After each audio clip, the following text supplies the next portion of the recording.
I was born to preach the gospel. I was born to preach the gospel. I was born to preach the gospel. And I sure do love my job. Yeah. I was born to preach the gospel. I was born to preach the gospel. I'm born to preach the gospel. And I sure do love my job. Yeah. Yes, I really love my job. I'm a disciple that makes disciples that makes disciples. Oh, I'm a disciple that makes disciples that makes disciples. I'm a disciple that makes disciples that makes disciples. Yes, I'm a disciple that makes disciples that makes disciples. I'm a disciple that makes disciples that makes disciples. I'm a disciple that makes disciples that makes disciples. Get firmly rooted. So let's get firmly rooted. Let's get firmly rooted. So let's get firmly rooted. Oh, I'm a disciple that makes disciples that makes disciples. I'm a disciple that makes disciples that makes disciples. I'm a disciple that makes disciples that makes disciples. Let's get firmly rooted. Firmly rooted.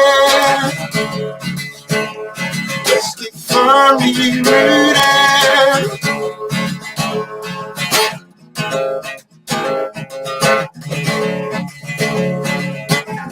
Yeshua, Yeshua, Yeshua, Yeshua, Yeshua, Yeshua.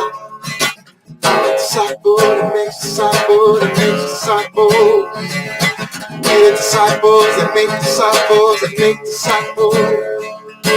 We are disciples that make disciples that make disciples. We are disciples that make disciples that make disciples. Let's get firmly rooted.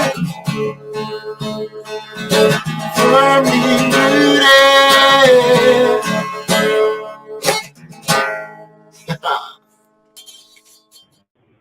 Hey, Rooted Men. Good morning, Pastor Tom from the Rooted Ministries. Would you please, whether you can see me and hear me, I am obviously in a hotel, and we had terrible traffic yesterday and terrible weather, and so we didn't make it all the way. Stopped somewhere near Cincinnati, and we're going to work our way back. But please, me so that I can keep on going. All right, says we're good. Good morning. Ken Gooch, good morning, fellow brothers in arms. Tom Donnelly, come on, where am I? There I am. Good morning from Rooted Men. Brian Flaming, good morning. My computer's slowing down. Chris Connolly, good morning. Good morning from Rooted Family. This day the Lord has made. We will rejoice and be glad in it. Amen. Glenn, and the other ones are that you can see me and hear me. Bert Reggiani, good morning. All right.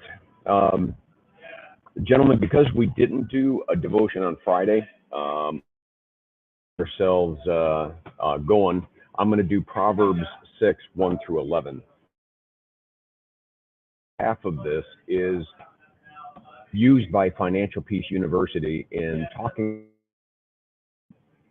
right? In the kingdom of this world, debt will eat us. What financial debt or whatever it might be, this kind of idea that I something, so I'm willing to extend and even pay an interest in order to gain that thing, because I encourage you to be involved in Financial Peace University and get a feel for what Solomon describes the folly. Right now, he's going to get into the distinction in folly. My son, if you put up, if you have shaken hands in pledge for a stranger, if you have been trapped by the words of your mouth, if you made a promise, if you made a commitment, if you said, if you would just let me, I'll do this, that kind of stuff. And notice how in comparison, just, just let your yes be yes and your no be no. Right? Complicate everything, because when lots of words are involved, it means that we're qualifications and we're trying to subdivide and subdivide and thoughts, and Solomon's calling that folly of wisdom. He says, if you find yourself in, do this, my son, to free yourself, since you have fallen into your neighbor's hands, right? You have did something above and beyond what you have the ability to do, and so paying a price. Go to the point of exhaustion and give your neighbor no rest. Sleep to your eyes, no slumber to your eyelids. Free yourself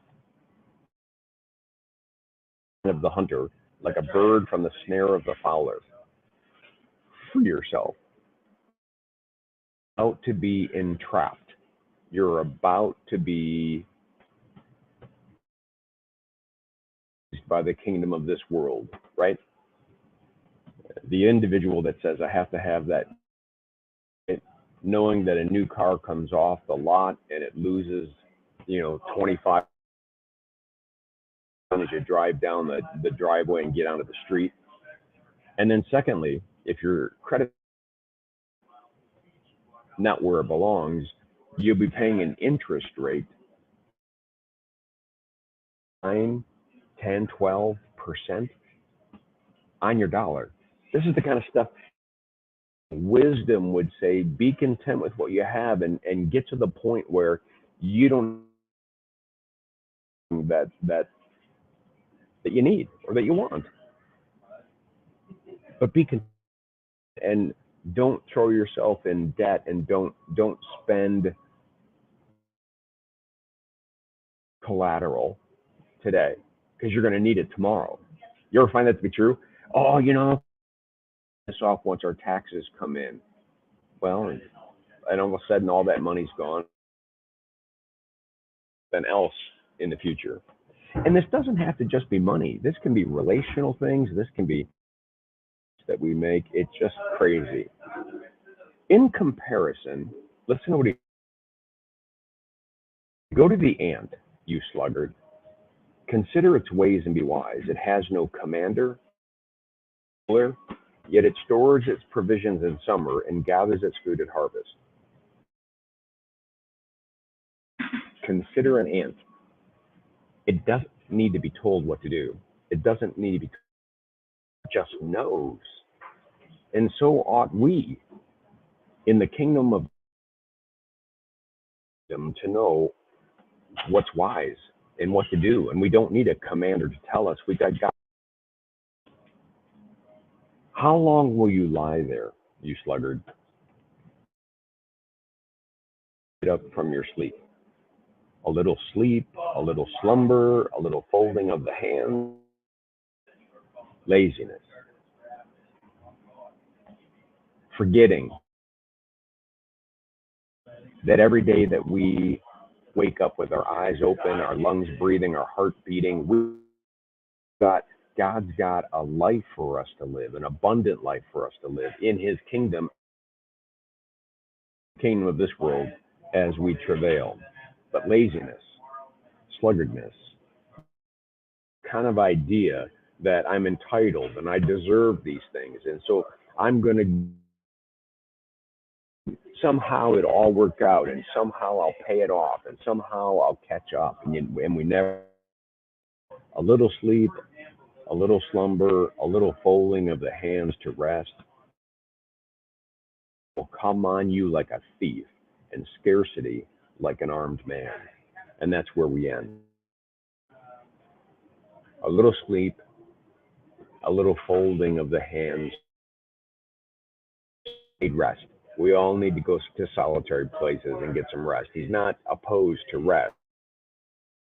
Laziness, this lack of work, effort. Whatever you do, Paul says, do it with all your heart. Do it and not for men. Avoid getting into debt. Avoid monetarily. Be content. Be wise to what each day brings and what your responsibility in the day is to do. Everything else is folly. Everything else is a pipe dream that will chase and never acquire, because the enemy is a thief. He's a killer. He's a robber. I'll leave it at that. I hope that this devotion was a blessing to you guys. Have a firmly rooted day, and may someone see Jesus in us today.